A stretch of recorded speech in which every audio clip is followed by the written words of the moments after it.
Welcome to Farset Hotel. This is Acoustic Haven, and we're putting on a show tonight. Well, we're not putting on a show, we're filming a show, and I'm performing in it of around 10 poets, and it's going to be a great wee night. I'm not starting with a poem, as you've noticed, because there are going to be quite a few poems in this. This is a poetry bonanza run by Marty at Button Press. So I'm dead excited, so I'm going to piss off and get on with the show and see what happens. Thanks very much.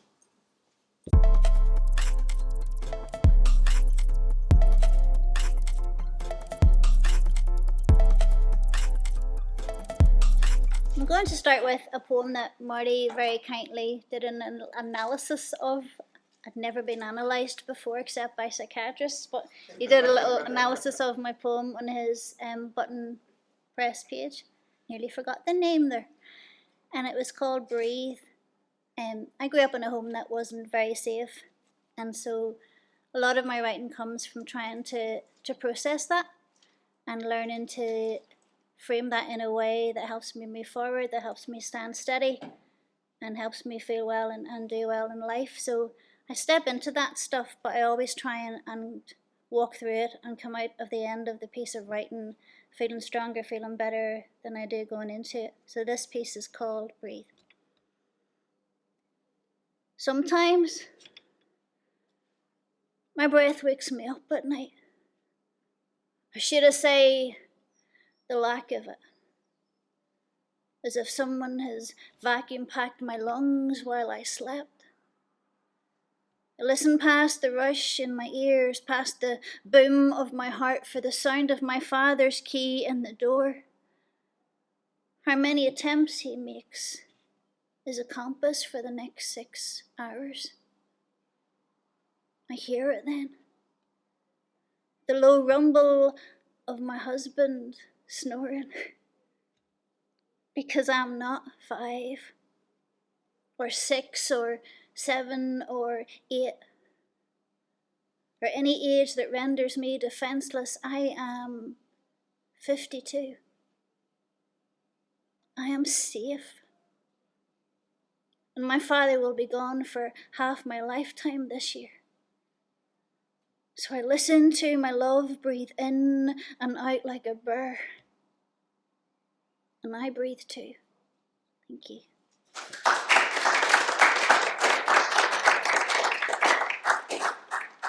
Yeah, so this burr, I met this burr when I was 21. I was about 6 months out of being homeless. I had lots of dysfunction and no concept of how to be in a relationship, no concept of how to love and to be loved. And in comes this incredible person who basically taught me. I'm really grateful for that.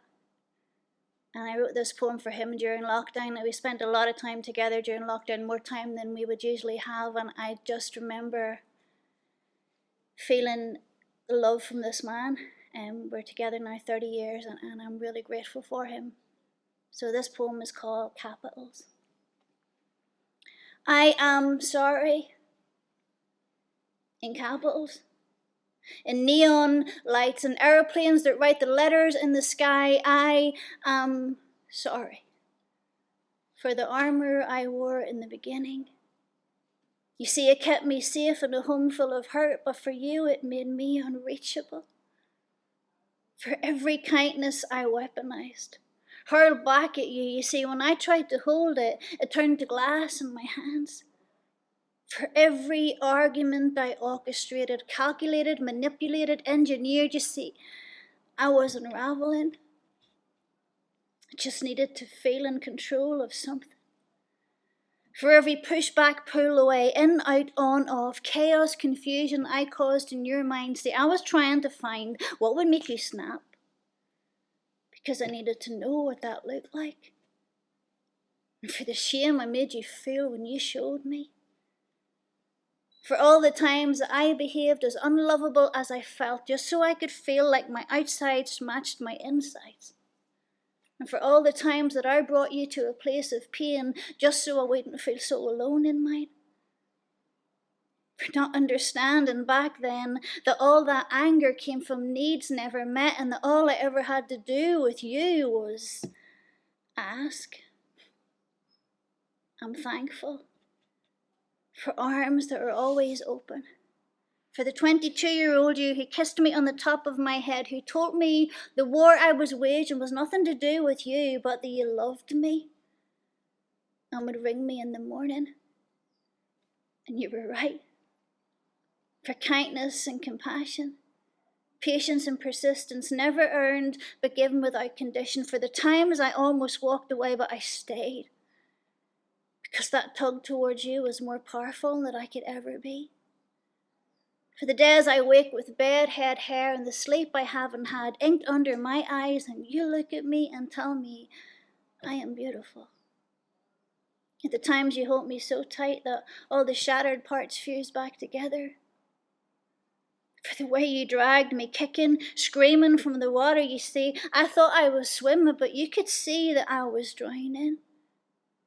And for that space, just below your left collarbone, where if I press my ear, I can hear the thump of your heart. Slow my breath so my thump synchronizes with yours, and God, something about that will always, always still me. And I am thankful. In capitals, in neon lights, in aeroplanes that write the letters in the sky. I am thankful. Thank you.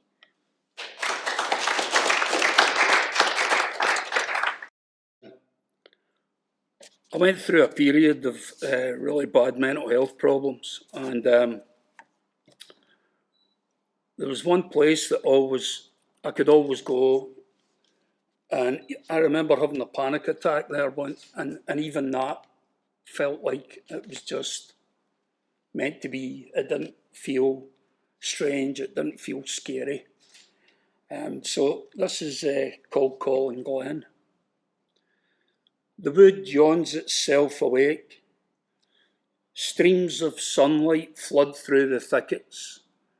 A slight breeze aids the trees to rub and sway together, creaking like an oiled door hinge, looking like an hermaphrodite. Dancing fairies play, rabbits hop from burrow to burrow. Mother Nature is on the decks as the volume of forest life comes alive. Robins, chaffinch, blue tits and blackbirds chirp their lines in the feathery choir.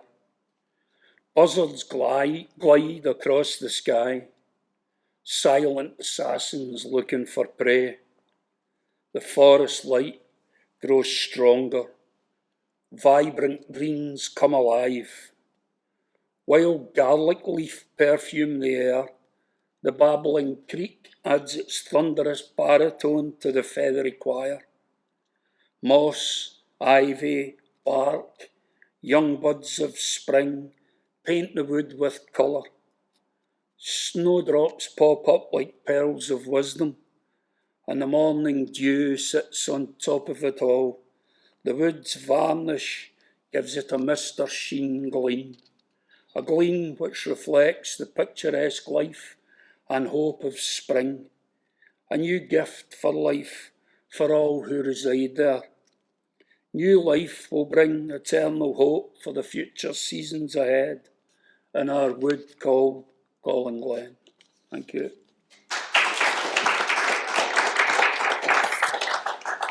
And just if you think that's the kind of stuff I write, that is not the kind of stuff I normally write.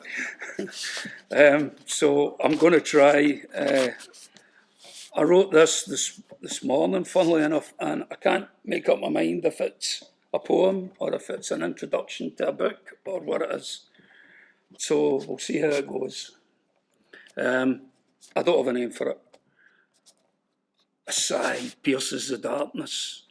Rain batters off the attic roof, while the wind dances through the tall trees, whistling, It makes a symphony of a dead man's music.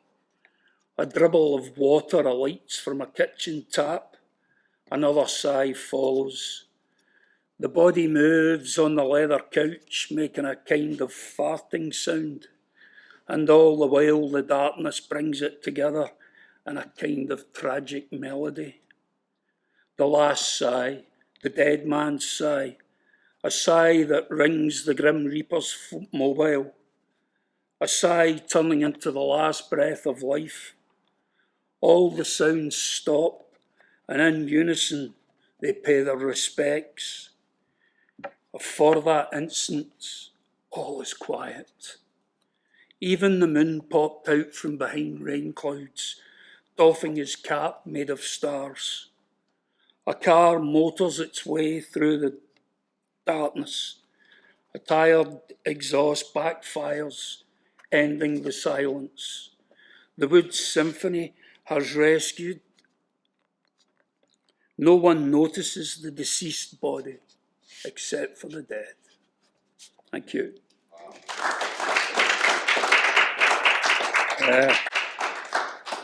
I'm going to just finish with this one.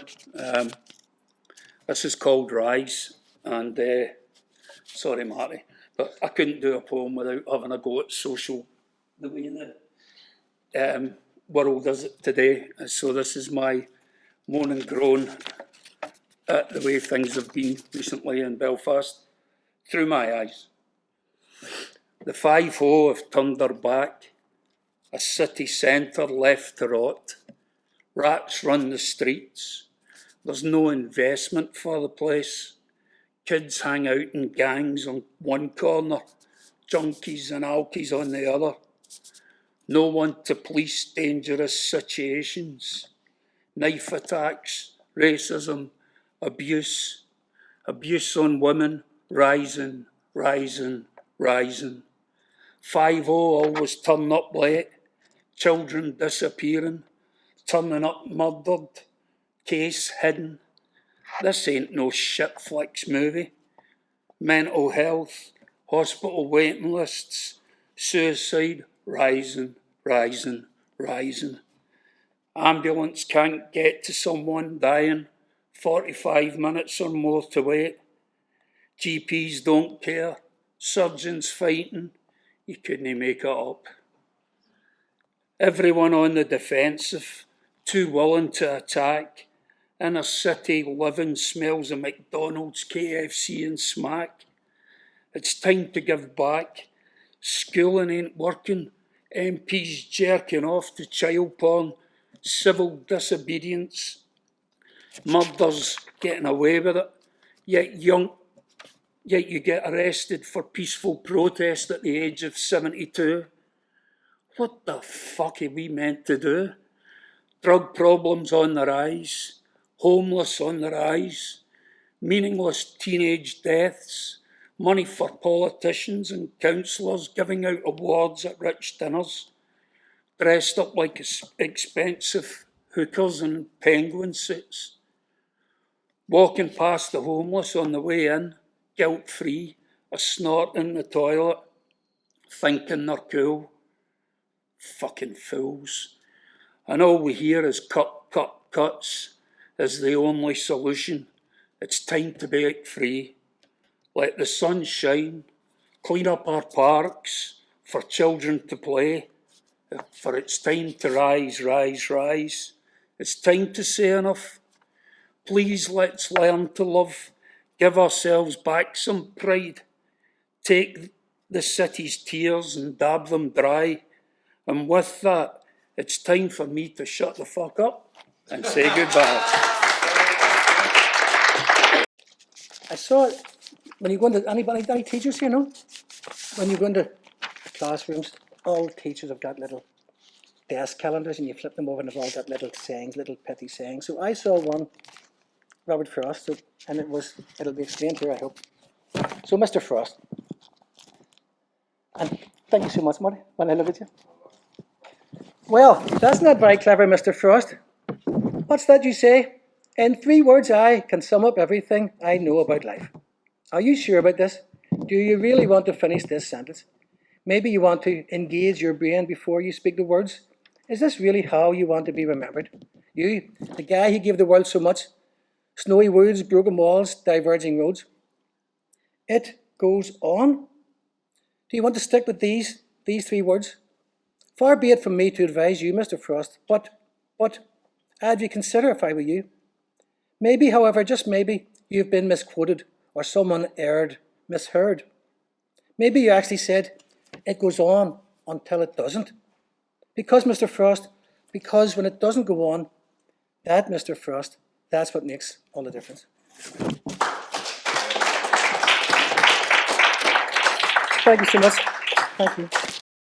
Thanks for this opportunity. So this poem is called Nature Snapshot.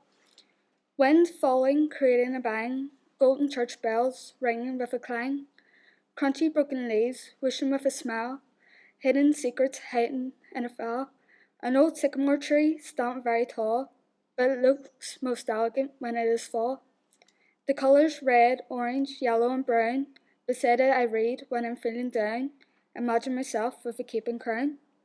Stylish stained glass, gleaming ray of sun, green grass grasping the joyful vibe begun. Birds romantically tweeting merry songs, a melancholic atmosphere at night is strong. To adventure at dawn and see extravagant lights, a father and daughter flying her kite. As dusk appears, the beauty of the town is gone, then dawn arises and that's what we long. The beauty of Belfast is ultra strong. Thank you.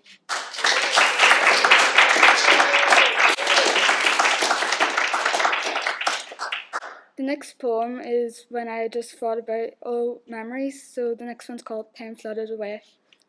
Yesterday I thought back in old memories, time flashed by like sand drifting through my hands. Nestled in a box, the past I find hazy to remember, trying to believe if this truly has happened. Emotions flooded like waves crashing along shore, to think all those memories were near gone. I had belonged to these events, but time stripped them away as quick as it could. Generations have passed, time to move on. This effect it has on me, what a whirlwind to control. No worries or stress, just doing as I am told. Innocent days washed away. To relive one of these days, a treasure of gold, a time when I was just 8 years old. Thank you.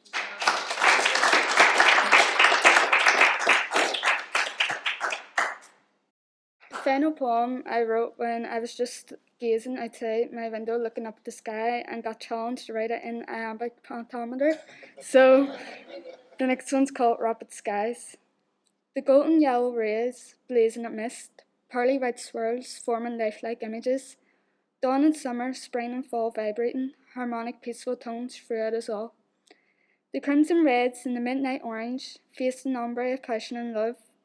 On to nightfall where night owls come out, the sky filled, bombastic dark neon blues, predatory purples fierce on the mood.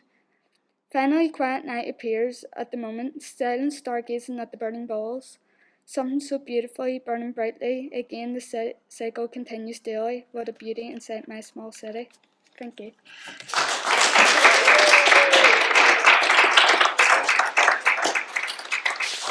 Hello everyone, and thanks to Marty for giving me the opportunity to come down and read some of my work. I'm going to read three short enough poems and then a piece of flash fiction. So this one's called Where Does It Go? It was written, I wrote this during the pandemic. It was similar to Kathy had sent this to Marty for your button press. He had come back with a nice critique, which I wasn't expecting, but it was nice to get analysis of your work. So where does it go?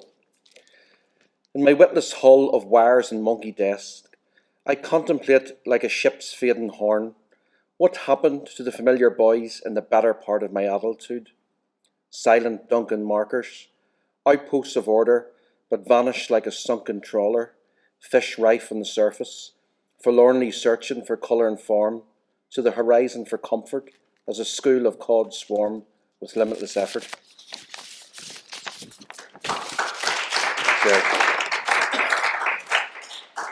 So this next one, I think this was on one of the Eat the Storms podcasts last year, so some people may have heard this that haven't wrote as much poetry recently, so I've kind of recycled a couple of them. So this is called The Match. Vivid hordes throng steep hills and gaps to rusted stiles that wedge and creak as the field of thrills emerges. Smaller than imagined, rose lime lawn with sharp white lines, law for those ripped from the guts of the earth, mildew tiles and worn wood in their wake, stud scrape, patron surf, harrying foes with a vive and maim, a vague animus grazing the gorgeous stand. A claim across the home team, idols, a brooding march, the man in Hasteland blows his whistle, a chorus of tidal torsos surge for 90 short minutes, fences flung agape, scarves litter the curbs. And then this one's called Ramblin' on Rathlin Island, so again, just a couple of visits to Rathlin Island, a few summers back. So, tumbling track cycles over heather-pitted turf. Scarlet Pimpernel forms pimples near Western Gorse on the west side of its curve, and the protruding phallus of her south she knew. Telegraph poles scour the landscape past far-flung homes and drab buses plump cosily, draped in billowing broad and buxom orange beaks. Lofty cliffs tincture turquoise ocean black as white waves lather the lower reaches of rock, shunned from view and vantage point. Barriers at the seabird centre make the mind wobble.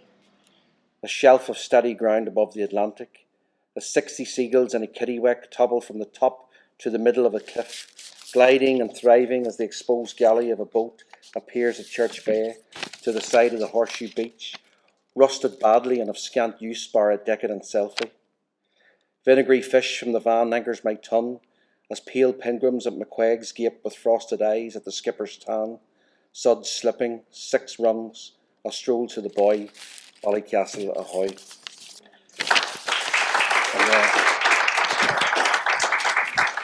Well, fantastic so far. Thank you so much for coming, and I'm really looking forward to Geraldine and Becky too. I'm going to read, I have 10, but I'll only read 6 or 7 or so. So this first poem was actually published by Colin on Poem Alone site, and if I would suggest any writers, I think you submit 3 poems and he chooses one and it goes up for the end of the world. So I didn't have a title for this one, but I needed a title, and it was written on the first day travelling home from work to this place, and it had to be called something, so it's called Home. It's different on the way home. Not the clamour of early faces spilling coffee and open laces. It's different on the way home. You're there, I imagine, space to exhale from the mistakes corrected during the day. The diary talks a good home, but has become increasingly disillusioned, distracted, angry. But it's different, this home I carry around in my shirt pocket. I hold you like a photograph, as simple as soap, as close as the gutter to the stars. Thank you.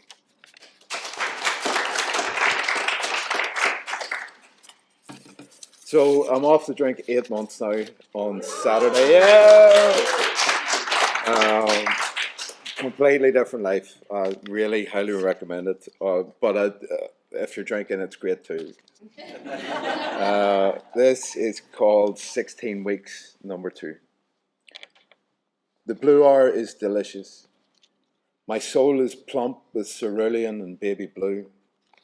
This slight moon, shot of star, all full feast for the eye. I have this moment, possibly what I had dreamed 5 years gone. I have possibility in my cigarette hand. In my empty cup I make room for you, more of you, but baby steps. A solid run at these 6 months should see me fit with a key and a shelf to pull your books down from, make my infant marks on the margins of your song. Tonight I celebrate you, celebrate me too. As big as Sky Beautiful, all this will do. Thank you.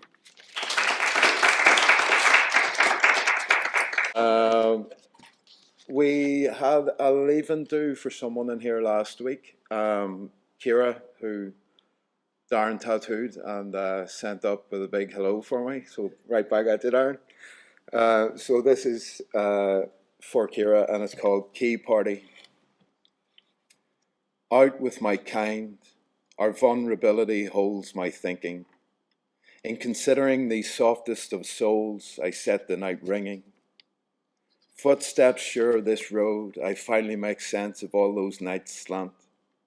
I am practiced at communication, but as for block, academia, career, I'm left with only these watered down words. I must make clear as this mountain stream into this lake of my morning's reminders. I must make clear my perception of us is not through comforted lens wider society has me see us. Constructs of safety, this urban sprawl do not come easy. Experience in these delicate ways was never any different in most of my sedated days. Thank you.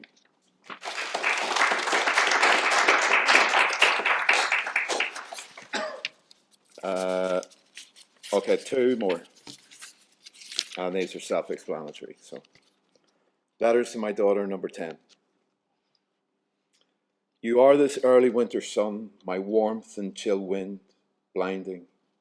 You are the calm to this winter lake, visible since the leaves left. You are my moment's break, standing under blue sky. As these days return, you're the fresh breath of what solemn trees have to say. In 4 more lines of broken sonnet, you bring joy to me, well. With this soaring bird call and on drifting wing, you are. Thank you.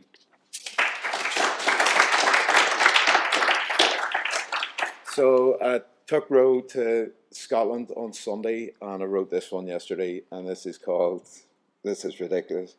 Letters to my daughter, number 119. She keeps me saying it. It's the only thing keeping me off the drink, I think. Warm wind ends an office day.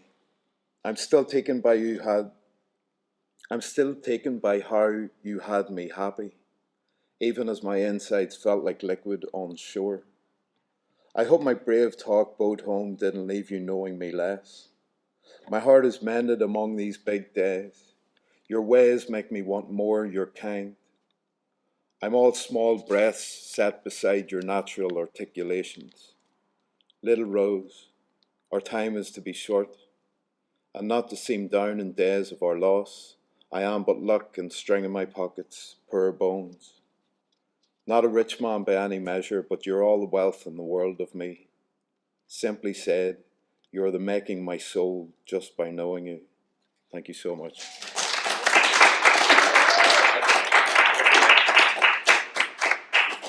When Stars Align. I was wearing the creativity bracelet you bought me the night that Venus and Mars were visible alongside the moon, and a girl wanted to sing Strange Fruit to the president-elect.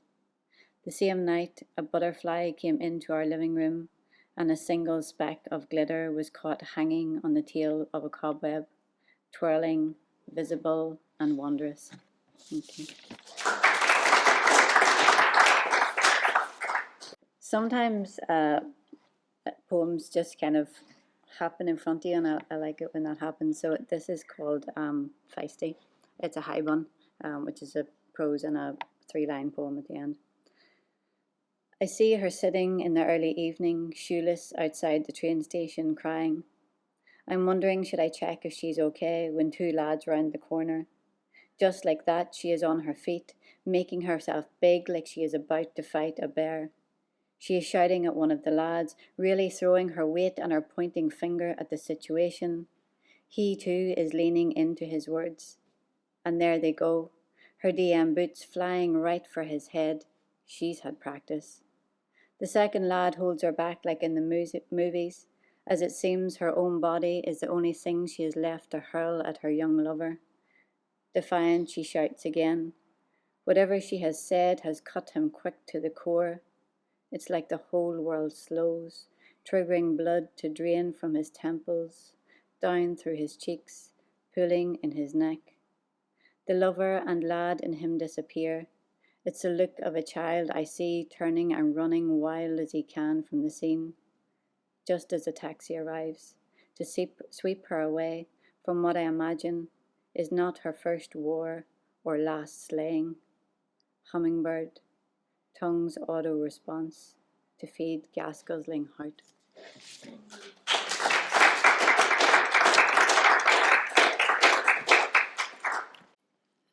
I've had like a strange relationship with religion over the years. So this is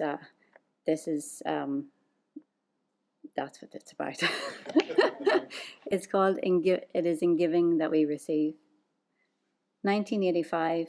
My maternal grandmother throws holy water at the TV. A prayer so God will help Dennis Taylor become world snooker champion. Her 12 children must have been leading a novena so the television didn't blow up. I prayed daily for my family, that they'd be gifted a good day, that they'd live through the night. I prayed to God for things I wanted, things I shouldn't have. Answered prayers have consequences, like accidental fires and having to live temporarily with your father. 1996, I'm 15, being introduced to my first boyfriend's parents. By way of greeting, I'm handed a pair of rosary beads, told I will be giving out a decade. First sorrowful mystery, the agony in the garden as familiar to me as nobody puts baby in the corner. Once in Padre Pio appeared on the ceiling of Ardbo Chapel. It was midnight mass. I was tired, just gone through the communion ritual.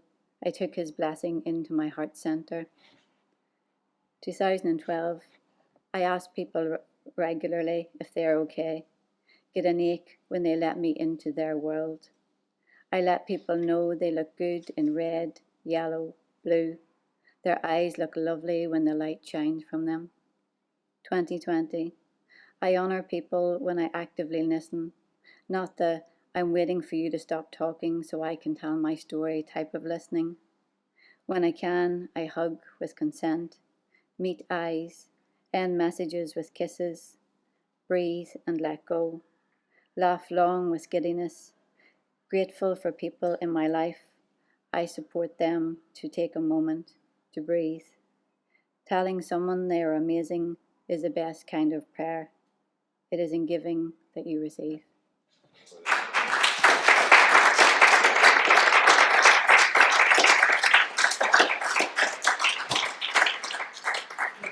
I'm going to do 2 poems for you. The first one is for my first ever university boyfriend, who is a mathematician, a genius, and we lost him to an accidental overdose like 4 years ago, 5 years. And I'm doing it because it was his birthday like 2 weeks ago. And he was a pain in my ass. But yeah, this is for Scally. His name is Michael Scally. Scally is, just such a good surname, right? My friend Michael is more numbers than flesh, more data than memory. Michael is a ghost on a y-axis. And I can't access the last laugh we have together, but I remember when he spilled a casserole off the hob, smashed the lid, and picked the glass out of the vegetables as if to say, sorry, without moving his lips, as if to say, I am so tired of being this quantity of failure. Forgive me. Sorry. It was the first and last time my temper flared out at him, because I never had the chance for my patience to wear that thin again. Michael is a supercomputer. He's the smartest man I ever met, and now he's just a series of check shirts abandoned in the spare room closet. He is a part of the universe I'm uncomfortable with. He's my first practical in forgiveness, a lesson in the imperceptible impermanence of people who are alive and then are no longer alive, and the gaping chasm left behind that surprises you in non-linear moments like having Aphex Twin appear randomly on a playlist, or the white knots of a stranger's hand, or dark hairs in the shower drain, and how painful all those small things are, and how brilliant all the things remain. Michael wrote me a mathematical formula to overcome depression. And I could never show my workings or apply his equations. My answers were always in the negative or minus or missing something. I can't remember. I said, Michael, I might never be a whole number. Michael is the repeated act of losing your keys. He is the spirit who unties your shoelaces, is the patron saint of going to voicemail, and his symbol is a deer in the forest holding a crystal chalice, thanks to too much acid. Because Michael is a key to a box no one tried to open. He was like a bedside light at dawn. I never really needed it to be there, but it always felt better when it was on. Michael is a poem I don't want to have to write. And he is not just the white silence of not knowing what to say. He is the specific sound of having all your words caught in your mouth, somewhere between your tongue and your epiglottis. He is somewhere in the algorithm of us growing up, or what I thought that was. And I am trying to keep him tangible, instead of some simulation of all the things he was becoming. My friend Michael is a sapling seed, planted in a park I haven't been to. And he isn't a tree. No, he isn't a tree just yet. Thank you.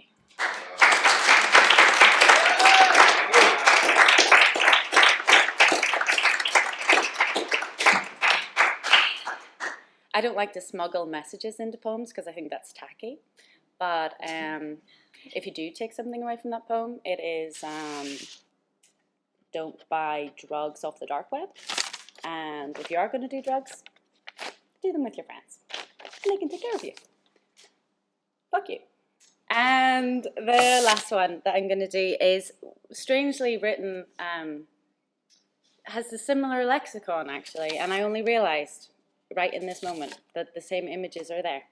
And this is a letter to the younger self. Wow. It's really the same. Spooky. His mother sent you Ecclesiastes chapter 3, verse 1. Everything you want under the sun has its time. But you burnt boiled eggs and starved a cactus. You can't make pancakes. You killed yourself and some cunt brought you back. It was June. And the yellow cornflake fields stretched out like lazy cats before you. You were fat from rice and beans, and nothing felt like enough. It's not that you can't find the joy in the little things. You love when you tie your laces with the perfect tightness, or when a light spills onto a body in your bed snoring gently, and you haven't slept, but that body is the perfect temperature. It's not the solitude that gets you. It's the promise of becoming something and not becoming it because you spent 10 years trying to make yourself palatable. You can't read your own use-by date. You don't know if it's acceptable to say you are still not a dish you can sit in front of. It was December, and the warrior in you surrendered, and the past was just a barrel of rainwater growing stagnant in the garden, and everything you thought you were was an illusion. And your absolutism of your body was just a lie that you told as a prayer to the altar of sadness. And no one can place your accent. And you can't find your voice. And loneliness is just living in a house with someone you used to love and still calling them God. You are the only woman who builds a body out of pillows just to push it away at night. When a mystic told you you'd live to 96, you felt sick. You'd sooner starve yourself than go through with this shit. You were not basic bitch lonely. You were subterranean. And the blues had you by the throat. Even in the Mediterranean, you are lovesick for a person you will never be. You are afraid of being too big. You are too young to be scared of dying. But there is a future. And in that future, you will plant seeds. And they will bloom. And against all odds, one day there will be a tiny shrub. And maybe God will present herself. Maybe God will hold us. The way American cops keep their hands on their holsters. The way girls hold their pelvis, tipping it over like a teacup. Yeah, maybe God has fucked us. But maybe she'll love us. Like sand, tossed by the Atlantic, so don't panic. Everything you want under the sun will have its time. So stay alive. Thank you.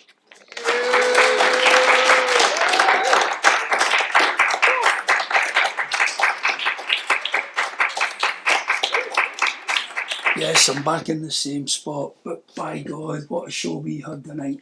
Absolutely fantastic. Can't believe the wealth of talent. Say it every week. But 10 poets tonight, and they were all top notch. But here's the thing, next week, we've got one of Belfast's best hip hop artists in the shape of Kofi Juma. And I can't wait for it. I know Darren's buzzing, jumping out his fucking shoes and socks, and so he should be. So, once again, thanks very much to all those artists in there, and let's just say, we'll see you next week with Kofi. Thanks from me, from Darren, from Acoustic Haven. Good night.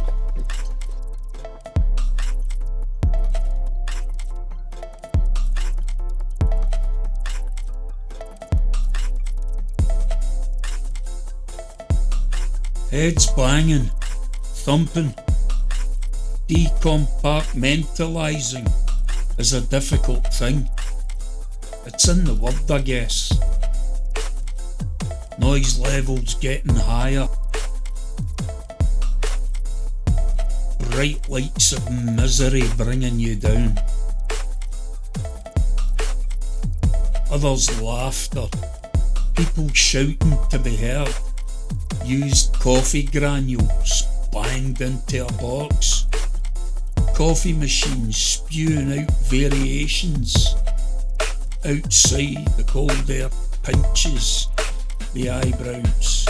That same air meditates the pain as you sit in misery looking at some poor fucker's pain.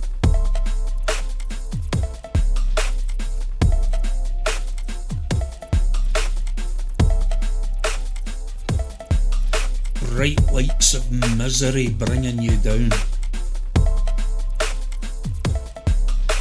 Bright lights of misery bringing you down.